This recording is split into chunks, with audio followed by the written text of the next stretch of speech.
Eric Mandala Kinzenga aux arrêts à Madrid. L'homme d'affaires congolais possédait 200 kilos de cocaïne, selon Info Libre. La cargaison était dissimulée dans une camionnette située sur le parking d'un centre commercial, vidéo de la police. Venue de l'Équateur, en Amérique du Sud, la cargaison est passée par le port Algeciras, avec l'objectif de rejoindre le Maroc. Ces démarches étaient surveillées par la Drug Enforcement Administration, DEA, et ses partenaires de l'unité centrale des drogues et du crime organisé, UDICO, en Espagne, précise ce média espagnol. En réalité, l'enquête avait commencé en août 2024, quand la DEA a identifié le conteneur dans lequel la cocaïne avait été transportée depuis l'Équateur. La DEA avait même découvert qu'Eric Mandala avait acheté en 2020 un appartement de 2 chambres de 221,85 mètres carrés au 84e étage de la tour Burj Khalifa, plus grand gratte-ciel du monde, à une somme colossale de 1,85 million d'euros. Arrêté avec une Colombienne, détenant des sommes de plus de 50 000 $ en espèces, Eric Mandala passe sa 2e nuit en prison. En effet, avec une cargaison de 200 kilos de cocaïne, l'homme congolais allait toucher une somme de 156,243,200 € selon UDICO. En attendant sa comparution, l'homme d'affaires congolais peut purger une peine de plus de 45 ans d'emprisonnement selon la loi espagnole.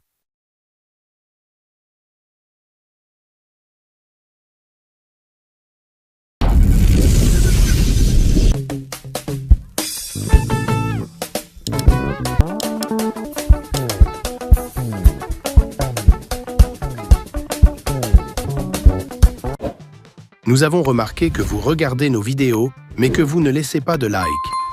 Avant de continuer, pensez à cliquer sur le bouton « J'aime ». Et si vous n'êtes pas encore abonné, abonnez-vous pour nous donner la force et la motivation de continuer à créer du contenu pour vous. Eric Mandala Kinzenga aux arrêts à Madrid. L'homme d'affaires congolais possédait 200 kilos de cocaïne, selon Info Libre.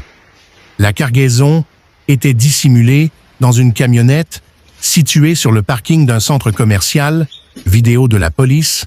Venue de l'Équateur, en Amérique du Sud, la cargaison est passée par le port Algeciras, avec l'objectif de rejoindre le Maroc.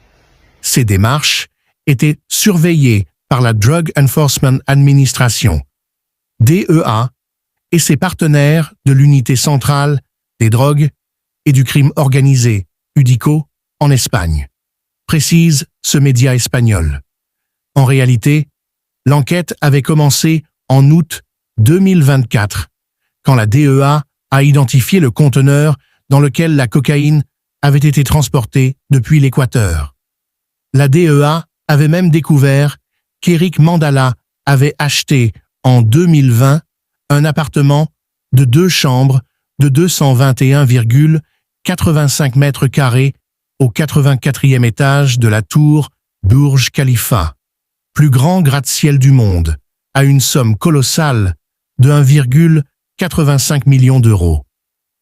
Arrêté avec une Colombienne, détenant des sommes de plus de 50 000 $ en espèces, Eric Mandala passe sa 2e nuit en prison.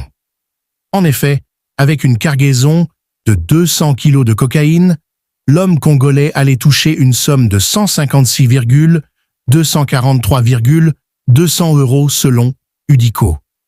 En attendant sa comparution, l'homme d'affaires congolais peut purger une peine de plus de 45 ans d'emprisonnement selon la loi espagnole.